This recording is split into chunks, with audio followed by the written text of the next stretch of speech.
All right, so I'm not going to start with this text here. So I'm going to start with Jesus's parable of the Good Samaritan, where we left off all those days ago. Really, it was like a week and a half ago that we talked about the parable of the Good Samaritan. So after Jesus goes into the Beatitudes, he starts giving teachings on the law, right? And before we start reading it, some of these things are going to seem a little unusual to us, some of these teachings.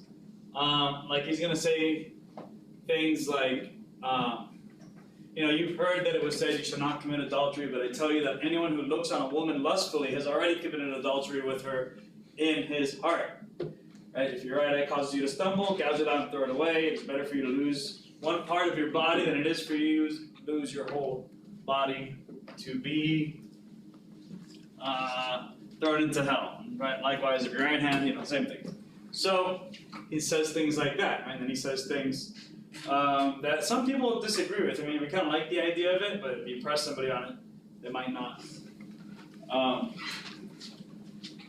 be so.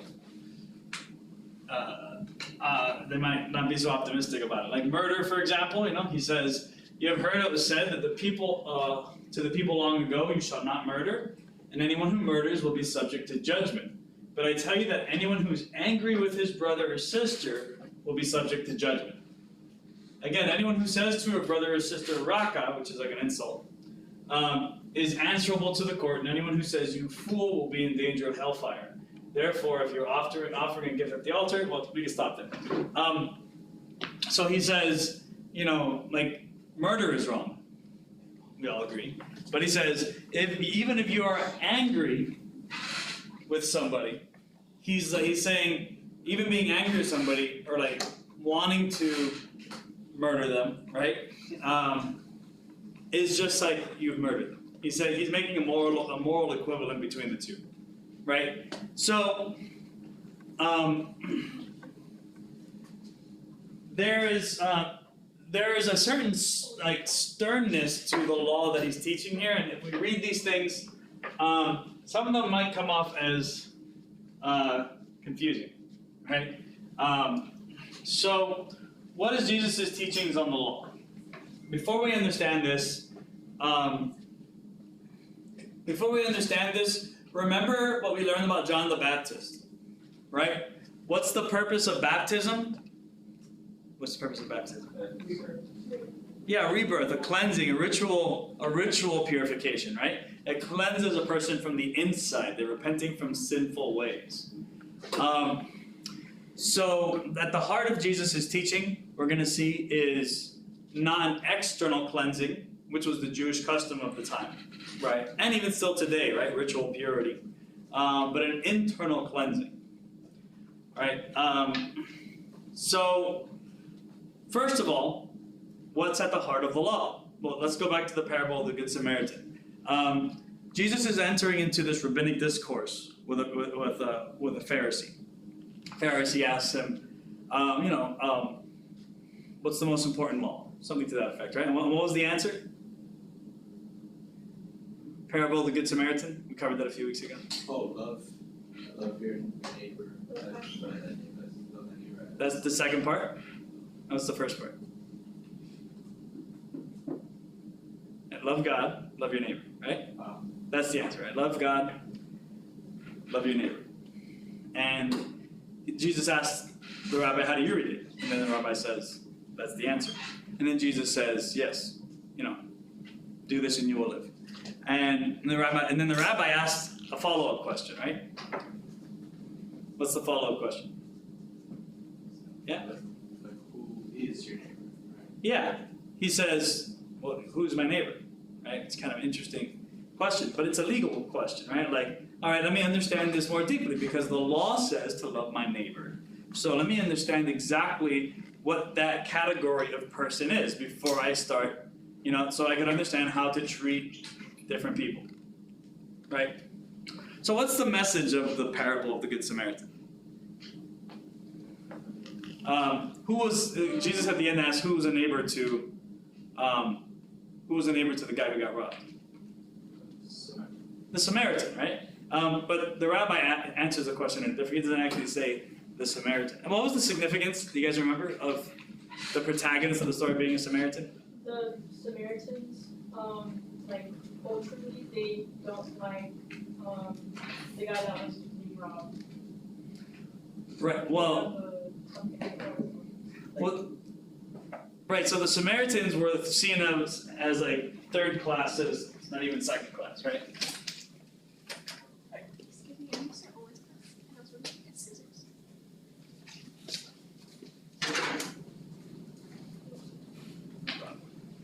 So, yeah, so remember the Samaritans were like sort of Jewish, but not really, because they worship at a different place. So the Jewish people see them as heretics, right? So, like the Samaritans are always thought of as the Jewish people as the bad guys, but in this story, the Samaritan is the good guy, right? So there's an important element to this. Well, first of all, like, who was a neighbor to him? What's the answer to that? The one who did what? The one who showed him mercy, right? The one who showed him kindness, the one who took care of him. So there's an important aspect of that. One, Jesus is saying, like, your neighbor is whoever you show kindness to, right? Anyone could be your neighbor, right? Bottom line of the story, right? This is important in Judaism, of course, because Judaism is a nationalistic religion at the time. You know, like they are, and even still today, really, like it's a religion of identity, you know? So like, I am a Jewish person, meaning I am not the other things, right? Like I am, like this is who I am, right? It's a way of understanding my identity through nationhood in a sense, right? So the idea that other people other than Jewish people could be considered my neighbor could be a sort of uncomfortable idea for, you know, the Jewish world at that time. Any questions so far? All right, but on top of that, there's also a question of ritual purity, right? Like, who, like the question really was, who fulfills the law?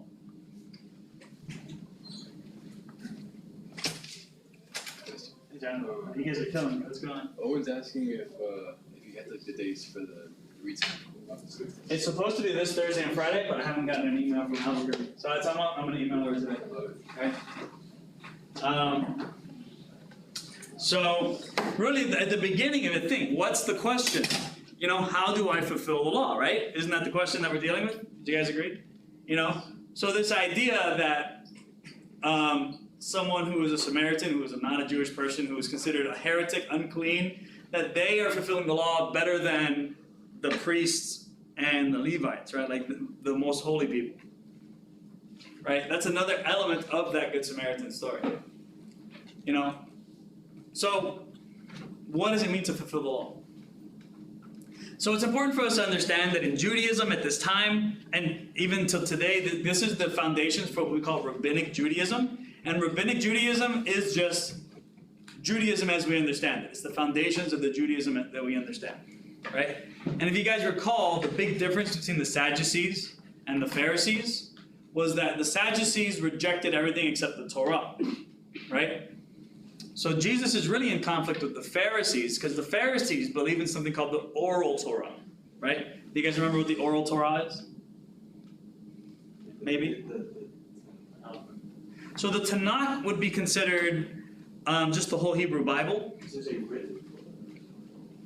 So there's a written Torah, which is just the 5 books of Genesis, the 5 books of the Old Testament, the first 5, right? Genesis, Exodus, Leviticus, Numbers, Deuteronomy. The ones, like, that's the understanding of it when you typically say Torah.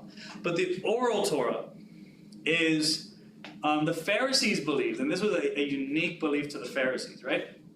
That there was along with those first 5 books, was also given to Moses at Mount Sinai. An explanation of how to understand the law. And the Torah was written down by the finger of God. But the oral Torah was not written down. It was explained to Moses. Right?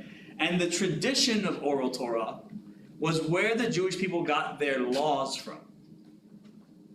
right? So the Pharisees and most Jewish people at the time had a whole body of text and literature and religion essentially that came from this oral Torah, right? From these explanations of what the Torah means. You know? So when you guys, hopefully you guys remember the Mishnah and the Talmud, right? These are the sacred texts in Judaism, right? The Mishnah and the Talmud, let me just say, right? The Talmud is Jewish sacred text. That is the oral Torah.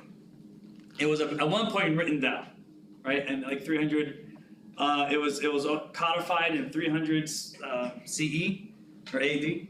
And then the Talmud, which is an explanation of the Mishnah, is codified like 200 years later, right?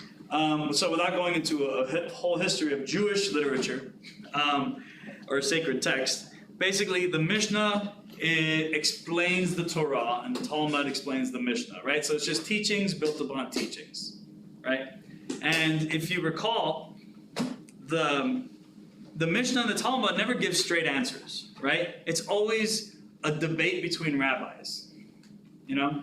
It's always a debate between rabbis. And at the end, you get like maybe a few possible answers, but never like a solid answer. And the whole point of it is to, it's not so much about teaching law, but more like teaching how to understand and how to argue through complex and complicated ideas, you know? At the end of it, but like, you know, this is where the Jewish law comes from, right? So when they talk about the law and the prophets, here's the bottom line, right? When they talk about the law and the prophets in the Bible, Jesus is, he's referring to the 613 mitzvot, right? And the mitzvot, the 613 mitzvot, these are basically laws that were decided in the Mishnah of how to follow the Torah, right? This is like all the laws that were discovered in the oral Torah, right? Explaining how to understand the Bible, right? So does this make sense so far? Any questions? Right. So, mitzvot, right? That's the plural. The singular is mitzvah, right? And mitzvah also means in modern Judaism like a good deed. You know, like I gave $5 to a homeless guy and say, hey, it's a mitzvah, right? It's used kind of like as slang too. Well, not slang so much, but it's just a way of saying that you've done a good thing in Judaism today. So Jesus was seen as unique. So you'll read throughout the Bible as you're going through the Bible, you're going to hear people say like, oh, everybody marveled at his teachings because he taught with authority, unlike the Pharisees do, right? What do they mean by authority? Well, the Pharisees will ask a question. They don't give answers. They ask questions, right? Jesus is just saying this is what things mean. So when they say that he taught with authority, they literally just mean like he's making decisions about what the Bible means, right? He's not making it a debate. That guy in the story of the Good Samaritan wanted to make it a debate, right? Well, you know, and Jesus kind of breaks the quorum in that story, right? Because normally if somebody asked you, well, what do we mean by my neighbor? You would get into a discussion, right? Try to understand the legal meaning of who is your neighbor. But Jesus just says, go and do likewise, right? Like he just says, this is what it means, I'll go do it, you know? So we have to understand that this is Jesus' attitude towards the law, right? And in Judaism, the idea was, like, the things that I do or don't do is what makes me ritually pure, right? Like, ritual purity is an external issue, right? But Jesus is going to challenge that idea, right? And this goes very much along with ideas that we see in the Essene community, John the Baptist, and this idea of an internal purification, an ethical purification, like a purification of the heart rather than a purification of the body. Right? So, right, so this is from Matthew. Oh, look, the camera's trying to follow me. That's all good. Oh, wow. Let you walk. Oh. So there you go, that's why I moved the other day. that's kind of interesting. All right, so let's read this. So then some of the Pharisees and teachers of the law, then Matthew 15, 1 through 20, just to give us some context for what we're going to read in the Sermon on the Mount, right? That which defiles you. So some of the Pharisees and teachers of the law came to Jesus from Jerusalem and asked, why do your disciples break the tradition of the elders? Right? I mean, that tradition of the elders, they get that out of the oral Torah, right? That's what they're talking about, right? Those laws that are given in the Talmud, or at this time it'd be the Mishnah, right? Why do your disciples break the tradition of the elders? They don't wash their hands before they eat, right? Jesus replied, and why do you break the command of God for the sake of your tradition? For God said, honor your father and mother, and anyone who curses their father or mother is to be put to death. But you say that if anyone declares that what might have been used to help their father or mother is devoted to God, not to honor your father or mother with it. Thus, you nullify the word of God for the sake of your tradition. Hypocrites, Isaiah was right when he prophesied about you. These people honor me with their. Okay, so that was just kind of like a technical issue of debate at the time, right? But here's like the point. Right? This is him getting to the point, right? So he's Isaiah the prophet. Remember, Isaiah is a book of the Old Testament. It's called Isaiah, and it's one of the books of it's a Tanakh book, right? Books of the prophets. These people honor me with their lips, but their hearts. That's the key, right? The prophets talk a lot about the heart. Their hearts are far from me. They worship me in vain. Their teachings are merely human rules. Jesus called the crowd to him and said, listen and understand. What goes into somebody's mouth does not defile them, but what comes out of their mouth, that is what defiles them. Then the disciples came and asked him, do you know that the Pharisees were offended when they heard this? And he replied, every plant that my heavenly Father has not planted will be pulled up by the roots. Yeah, I'm going to skip ahead. So Jesus says, explain the parable to us, right? Are you still so dull? Jesus asked them. Don't you see that whatever enters the mouth goes into the stomach and then goes out of the body? But the things that come out of a person's mouth come from the heart. And these defile them, right? So that's kind of the punchline. This is the moral of the story is this, right? The things that come out of a person's mouth comes from the heart. These are the things that defile them. For out of the heart comes evil thoughts, murder, adultery, sexual immorality, theft, false testimony, slander. These are what defile a person. But eating with unwashed hands does not defile them. Right? So Jesus is challenging that Jewish teaching that it's all about what you do. It's all about following the traditions, right? Right? He's saying, look, we need an internal purification, not an external purification. Right? So again, we see this is more, this is from Luke 6 through 10. I won't read through the whole thing, but just to give us an idea, this is again an example of some of those laws that Jesus doesn't think are biblical. We can think of it that way, right? Like he says, this is not the teachings of the Torah. This is teachings of man, right? And that's what Isaiah said in the last page, right? Sorry, let me go back to it. They're teaching merely human rules. So this is what he's saying, right? That the oral Torah, like those teachings that are coming out of there, he's saying these are simply human rules. We don't have to abide by these things, right? So here are some examples of that, right? One Sabbath, Jesus was going through the grain fields, and his disciples began to pick some heads of grain, rub them in their hands, and eat the kernels. Some of the Pharisees asked, why are you doing what is unlawful on the Sabbath, right? What's the holiest day of the week? Sabbath. How do you keep the Sabbath? What was that?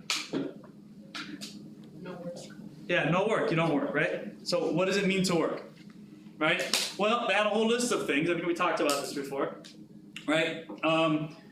So it would be mitzvah. The oral Torah tells us what it means to work on the Sabbath or not work on the Sabbath, right? one of those things that you do is you can't harvest grain. That's or harvest from the field. So anything that you do, even if it's something like this would be considered unlawful, right? Because it's all about keeping the law, maintaining purity, right? So you make yourself ritually impure if you do this, like you sever your connection with the divine. That's the idea. So Jesus answered, have you never read when David, so he gives an example here, right? Of David, the king, the first real legitimate king of Israel, breaking the Sabbath, right? On another Sabbath, he went into the synagogue and was teaching, and a man was there whose right hand was shriveled. The Pharisees and teachers of the law were looking for a good reason to accuse Jesus, so they watched him closely to see if he would heal on the Sabbath. Jesus knew what they were thinking and said to the man with the shriveled hand, "Get up and stand up in front of everyone." And Jesus said to them, I ask you, which is lawful on the Sabbath, to do good or to do evil, to save life or to destroy it? Oops. He looked around at him, and then he said to the man, "Stretch out your hand." And then his hand was completely restored. So you see here that Jesus is challenging the idea of like, what does it mean to work on the Sabbath? And he's saying, look, yeah, you don't work on the Sabbath. Jesus isn't rejecting that idea. But what he's saying is, like, our understanding of what it means to work on the Sabbath is too rigid, essentially, right? Like, following this oral law is not following the law, right? And moreover, what makes a person pure is the condition of their heart. Right? So, I'm not going to read through all of these. Yeah, these are, I think, some shorter verses. Yeah, these are shorter. So I'm just going to read through these quickly. And go back to that other part of the Good Samaritan parable, right? So the idea that it's what is in the heart that makes a person pure, loving your neighbor, right?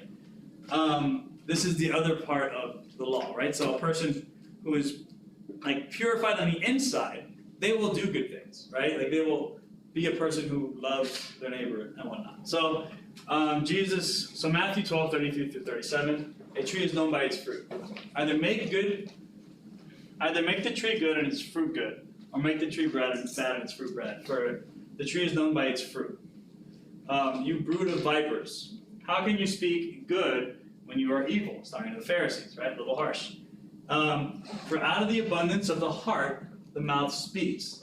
The good person out of his good treasures brings forth good, and the evil person out of his evil treasures brings forth evil. I tell you, on the day of the judgment, people will give account for every careless word they speak. For by your words you will be justified, and by your words you will be condemned. So he's talking about, again, and the whole point isn't like what you're saying, but it's what you're saying is because of what's in your heart. So you're defiled by what you say because you have a heart that is unclean, right? So, and then again, teacher, what is the greatest commandment? He says, love your God with all your heart, soul, and mind, and your neighbor as yourself, right? So that's the core of Jesus' teaching. So with that understanding, we're going to read the rest of, or the next few passages of Matthew, Matthew 5, the Sermon on the Mount. Jesus is talking about what it means to really fulfill the law. So when Jesus says, like, when you're angry with a person, you commit murder, he's not, or let me not try to say what Jesus is teaching necessarily, but or what he means by that. But his point is that, yeah, the law says a person who commits murder will be punished, will be judged. We all know that, right? Even today, what happens if you kill somebody? You go to jail, right? You're judged. But Jesus says, it's the condition of your heart that God looks at. Whether you kill the person or not, I mean, yeah, you shouldn't kill people, right? But how could you say you have a pure heart if you want someone to die, right? If you want them to be murdered, like if that's what's in your heart, even if you don't do it, it's your heart that needs to be checked, right? Sure, sleeping around when you're married is a bad thing to do, right? We don't do it. But, check your heart. right? Like, what is going on internally, right? Because eventually that stuff's going to come out, whether it be in actions or the things that you say. But Jesus is saying, look, we need to have an internal purification, not an external, right? Like that's what God looks at, that's what makes a person pure or unpure. So Jesus is, in one way, reducing, like kind of challenging the strictness of these Pharisaic laws, right?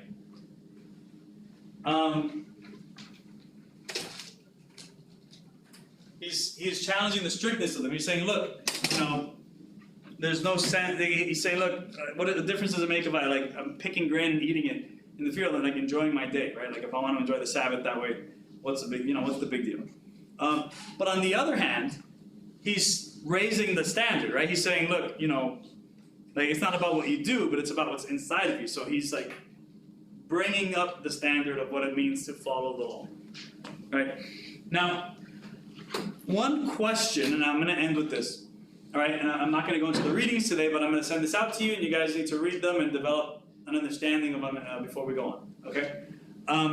One question that we need to, that the church, right, wrestles with, like the modern, or the Christian world has wrestled with, is how should we understand these teachings on the law, right? How should we understand these teachings on the law? These teachings about Jesus are some of the most challenging, and a lot of Christians, I think that what they're going to say is, that Jesus is calling, like Jesus sets this high standard because it's impossible to meet, right? That it's not about that in order to change the person internally, that God does the work for you. And that's why we need Jesus. That's why we need the Holy Spirit, because the Holy Spirit transforms us, right? Like this will be the Christian understanding of these teachings. Like you can't do it by human efforts alone, but you need God to transform you, right? And as when God transforms you on the inside, God purifies you. You don't do it yourself, right? How could a person change their ways? Well, they need God's help, right? And you get that by reading through the scriptures, but that's definitely a theological position, it's definitely a theological position. You could piece that together from what Jesus says, and later on from what the apostles teach in the epistles and the letters. But some people have read this passage and use this as to suggest that Jesus really didn't introduce the sort of Christianity that exists today, right? That some people look at these passages and say, like these Sermon on the Mount passages, and they say, well, Jesus was introducing just a different, he was just introducing a reform to Judaism, a different interpretation of the oral Torah. Remember that scholars, there's a reason why scholars, just like Christians, believe that this is the core of Jesus' teachings. Because a lot of these teachings in here, like when you read them and compare it to the other Bible, you really have to it's not clear. Jesus' teaching on the Sermon on the Mount versus Christian doctrine today. There isn't always a straight line. So some people have suggested that Jesus' teachings are different than what the church's teachings are today, right? Okay.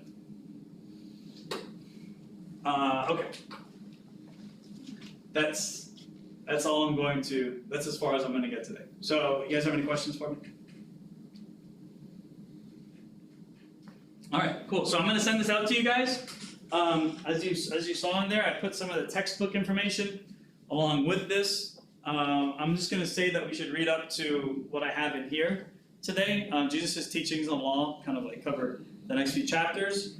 But I'll try to wrap this up in 1 or 2 other classes, and then we'll move on to other aspects of the course. All right? We good? No questions? All right, guys. So that's it. I'm going to send this out to you now. The rest of the time is yours to do with as you see fit.